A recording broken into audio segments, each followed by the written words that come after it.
Saya akan menjelaskan dari yang pertama tentang pengolahan sayur. Di sini kami memilih sayur jenis bayam. Ini kami pilih karena memang bayam tersendiri adalah salah satu sayuran yang sangat banyak diproduksi, namun karena terlalu banyak diproduksi hingga akhirnya harga dari bayam sendiri itu merosot. Sedangkan Pedoman Gizi Seimbang atau PGS secara spesifik itu sudah menganjurkan untuk mengonsumsi buah dan sayur 300 hingga 400 gram per orang setiap harinya untuk anak balita dan 400 sampai 600 gram untuk orang remaja dan orang dewasa. Kandungan zat gizi per 100 gram bayam dapat kita lihat pada slide. Kemudian yang selanjutnya adalah cara pembuatan. Cara pembuatan donat lumut hampir sama dengan donat biasanya. Yang berbeda adalah pewarnaannya yang berasal dari warna hijau asli dari bayam serta selai asli dari bayam tersendiri yang dibuat dengan cara pengolahan yang lain supaya lebih manis. Selanjutnya adalah teknik pengolahan fisik sayur bayam. Teknik pengolahan fisik yang pertama adalah pemilihan bayam segar. Jangan menyimpan bayam terlalu lama di lemari es sebab kandungan nitrit akan menjadi lebih cepat. Kita tahu sendiri bahwa nitrit adalah salah satu bahan berbahaya bagi tubuh. Kemudian yang kedua, ketika memasak jangan terlalu lama. Pemanasan hanya diperlukan 1 menit. Ketika pemanasan dilakukan lebih dari 4 menit, maka asam folatnya itu akan hilang. Yang ketiga adalah jangan dipanaskan ulang karena kandungan nitrat akan mengikat oksigen dan berubah menjadi nitrit. Sehingga nitrit ini akan menimbulkan efek toksisitas bagi tubuh kita sendiri. Selanjutnya adalah jangan memasak bayam dengan panci berbahan aluminium. Lebih baik gunakan stainless steel. Ini karena bahan aluminium tersebut ketika bereaksi dengan kandungan besi pada bayam akan menghasilkan racun sehingga berbahaya bagi tubuh kita ketika mengkonsumsinya. Lalu bagaimana teknik pendinginan dan pembekuan pada pengolahan donat lumut menggunakan sayur bayam? Berdasarkan sifat fisik yang dimiliki sayur bayam, maka lebih disarankan menggunakan penyimpanan pendinginan daripada pembekuan. Karena pada proses pembekuan itu akan terjadi kerusakan tekstur atau kerusakan fisik pada sayur bayam sendiri. Kemudian metode yang digunakan pada pendinginan vakum adalah sayur diletakkan dalam ruang baja kemudian ditutup dengan hermetis secara cepat lalu dilakukan evakuasi sehingga mencapai tekanan yang diinginkan. Tekanan yang diinginkan itu adalah 4,6 mmg. Kemudian ketika tekanannya turun akan terjadi penguapan atau evaporasi pada bayam. Adalah target, harga, dan pemasaran dari donat lumut. Target kami adalah semua kalangan, karena tentu saja semua kalangan membutuhkan dukungan kesehatan lewat makanan-makanan yang lebih hits atau lebih keren saat ini. Yang kedua adalah harga. Setelah kami lakukan perhitungan, maka dapat kami tentukan bahwa harga donat lumut 3.000 untuk setiap donatnya. Kemudian sistem pemasaran. Pada sistem pemasaran dapat kita lihat pada slide, akan dilakukan bulan pertama itu persiapan penetapan lokasi, persiapan alat bahan, promosi dan strategi, kemudian evaluasi untuk tahap pertama, penjaringan konsumen, pelayanan dan pemasaran. Bulan kedua masih dilakukan penjaringan dan pelayanan dan dilakukan pengembangan usaha investasi. Bulan ketiga dilakukan penjaringan konsumen kembali, pelayanan dan kemudian pengembangan usaha dan investasi. Kemudian untuk bulan keempat dilakukan pengembangan, evaluasi tahap kedua lalu pelaporan kegiatan usaha dan yang terakhir bulan kelima adalah pelaporan kegiatan usaha, monitoring, kemudian pengembangan usaha berdasarkan hasil monitoring. Keripik wortel. Oke, sebelum jalan lebih lanjutnya, saya akan menjelaskan dengan fakta nutrisi yang terkandung dalam 100 gram wortel. Oke, dalam 100 gram wortel memiliki kalori 41%, air 88%, protein 0,9 gram, baru karbohidrat 9,6 gram, gula 4,7 gram, serat 2,8 gram, lemak 0,2 gram. Oke.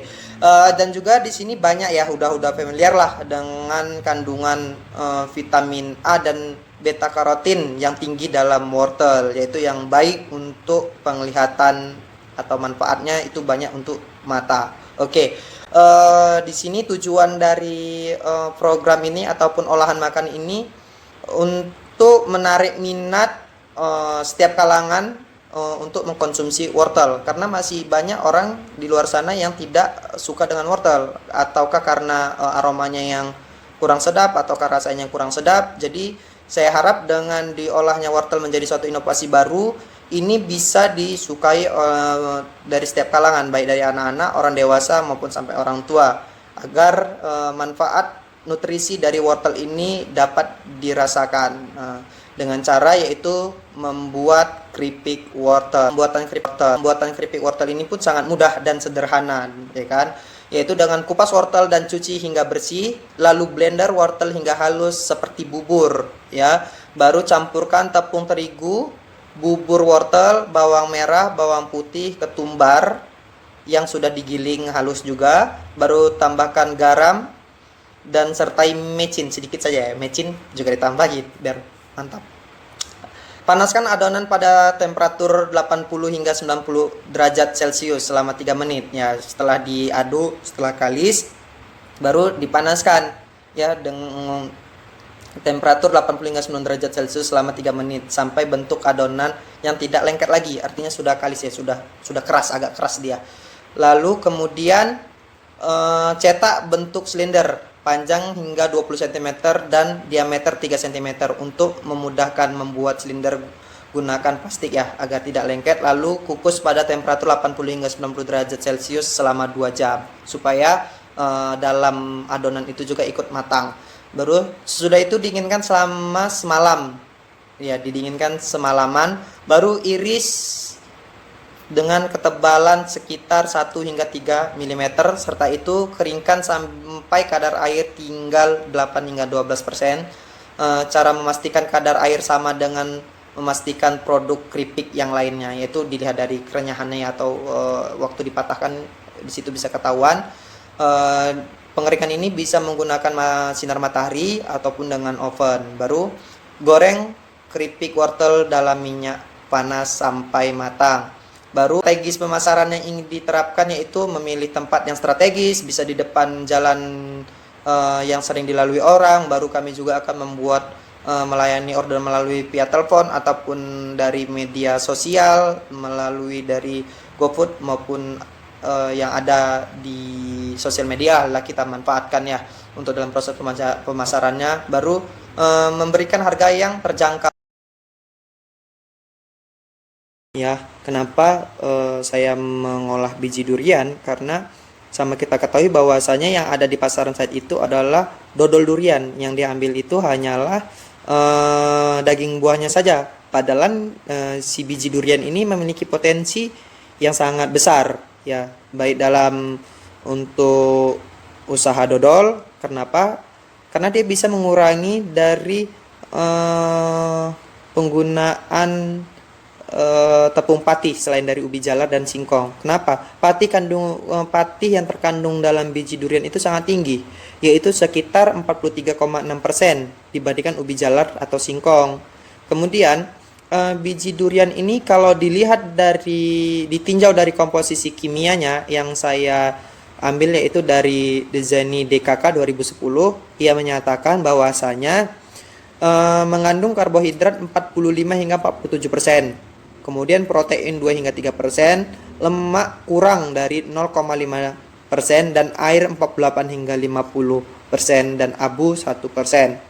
Dari penjelasan di beliau dapat kita simpulkan bahwa biji durian ini menjadikan substitusi yang baik untuk bahan tambahan pembuatan jenang. Beberapa jenis umumnya ditemukan dengan rasa dan bentuk yang hampir sama di berbagai daerah ya. Penggunaan tepung pati selain dari ubi jalar dan singkong. Kenapa? Pati yang terkandung dalam biji durian itu sangat tinggi, yaitu sekitar 43,6% dibandingkan ubi jalar atau singkong. Kemudian biji durian ini kalau dilihat ditinjau dari komposisi kimianya yang saya ambil, yaitu dari Dzeni DKK 2010, ia menyatakan bahwasanya mengandung karbohidrat 45 hingga 47%. Kemudian protein 2 hingga 3%, lemak kurang dari 0,5% dan air 48 hingga 50% dan abu 1%. Dari penjelasan di beliau dapat kita simpulkan bahwa biji durian ini menjadikan substitusi yang baik untuk bahan tambahan pembuatan jenang. Beberapa jenis umumnya ditemukan dengan rasa dan bentuk yang hampir sama di berbagai daerah ya. Oleh karena itu di sini kita juga akan mengembangkan baik dalam rasanya juga nanti dikembangkan dengan tambahan biji durian. Oleh karena itu pemanfaatan biji durian ini dapat digunakan dengan secara baik ya. Cara membuat tepung biji durian ini pun sangat sederhana, yaitu pertama dibersihkan si biji duriannya tadi, baru dikupas kulit arinya, baru dipotong halus-halus, baru dijemur hingga kering. Dia di bawah sinar matahari, tergantung dari terik sinar matahari, 2-3 hari penjemuran hingga betul kering, hingga sampai dalam kadar air 8 hingga 12%, lalu di blender atau ditumbuk. Nah, untuk mendapatkan hasil yang halus dalam pembuatan dodol biji durian ini, yaitu tepung yang sudah jadi ini diayak ya. Dalam pembuatan dodol durian dibutuhkan 1 kilogram tepung biji durian ya. Jadi dalam penggunaan ini, dalam pengolahan biji durian ini dapat meningkatkan nilai ekonomis dan mengurangi sisa makanan yang tidak termanfaatkan. Saya akan menjelaskan produk olahan yang saya presentasikan dengan singkat saja, yaitu susu bubuk kedelai. Susu kedelai bisa dipercaya memberikan banyak manfaat bagi tubuh kita seperti menguatkan tulang, menjaga kestabilan jantung, dan mengatur keseimbangan kolesterol dalam tubuh. Nggak heran kalau susu kedelai banyak menjadi pilihan karena lebih rendah lemak dibandingkan dengan susu sapi yang biasa kita konsumsi. Untuk menjaga kebugaran tubuh, susu kedelai ini tentunya baik untuk diminum secara rutin setiap hari. Kandungan dalam susu kedelai banyak mengandung vitamin. Nah, berikut 5 manfaat susu kedelai untuk kesehatan tubuh kita. Langsung saja, yang pertama itu ialah mengontrol berat badan. Kedelai merupakan jenis kacang-kacangan dengan kandungan glikemik indeksnya rendah. Tentunya sangat cocok untuk kita konsumsi untuk menurunkan berat badan. Susu kedelai ini dapat menurunkan resiko obesitas dan menstabilkan badan. Yang kedua, tanpa awet muda. Kedelai terdiri atas fitoestrogen yang merupakan semacam senyawa nabati yang mirip estrogen dalam tubuh. Senyawa ini dapat meningkatkan produksi estrogen dalam tubuh yang berfungsi kulit, membantu mengurangi tampilan keriput pada kulit kita. Yang ketiga itu mengatasi kulit kusam dan kering. Mempunyai kulit kusam tentunya suatu menjadi masalah serius, apalagi sebagian besar untuk perempuan. Dan tak perlu khawatir, vitamin B1 yang ada pada susu kedelai ini dapat menghapus keadaan kulit kusam pada kita. Yang keempat, membuat kulit bersinar alami. Susu kedelai juga mengandung antioksidan tinggi yang bisa membuat kulit kita terlihat lebih bersinar alami. Dengan mengkonsumsinya setiap hari, bisa bermanfaat untuk memberikan tubuh dari radikal bebas karena paparan sinar matahari. Yang terakhir, melawan sel kanker. Selain membuat kulit cerah, antioksidan tinggi dalam susu kedelai juga bisa melawan munculnya sel kanker. Hal ini mampu menangkal radikal bebas yang bisa menyebabkan kerusakan pada sel tersebut. Wah, ternyata banyak juga ya manfaat-manfaat dari susu kedelai ini, dan mari kita konsumsi setiap hari. Sampai sini saja yang saya sampaikan. Baiklah, selanjutnya saya akan membacakan tentang empon-emponan yang berjudul permen kencur. Latar belakang dari judul ini ialah di mana kencur pada awalnya digunakan untuk bumbu dalam masakan sebagai bahan pembuatan jajanan. Tetapi kencur juga dapat diolah menjadi bahan yang memiliki nilai ekonomi tinggi. Karena kencur mengandung senyawa antara lain asam sinemat, borneol, asam metil p-kuarin atau ester, pentadekana, sinamel kamfer, sineol, etil alkohol, minyak asetat berisi, paragumarin, asam asidik, gom, fatih mineral.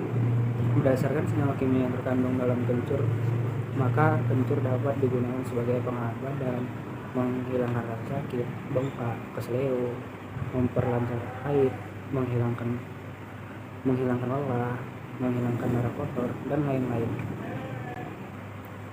Adapun luaran yang kami harapkan itu, pertama, terciptanya usaha baru di masyarakat dan menjadi produk unggulan. Kedua, kami berharap agar tujuan usaha kami tercapai, yaitu mewujudkan masyarakat menggunakan obat herbal dengan mengkonsumsi permen kencur ini. Yang ketiga, selain itu kami juga ingin mengajak masyarakat lebih suka mengkonsumsi obat alami dan meningkatkan gizi masyarakat dengan mengkonsumsi permen kencur. Cara pembuatannya adalah bahan-bahan 150 gram kencur, 150 gram kurma, 125 gram gula pasir, 125 ml air, 1 bungkus agar-agar, 1 gram biji wijen. Tanpa pembuatannya adalah pertama, pas dan cuci bersih kencur, potong lalu blender dengan air sampai benar-benar halus. Kurma dipotong-potong kecil, masak kencur yang dihaluskan sampai mendidih.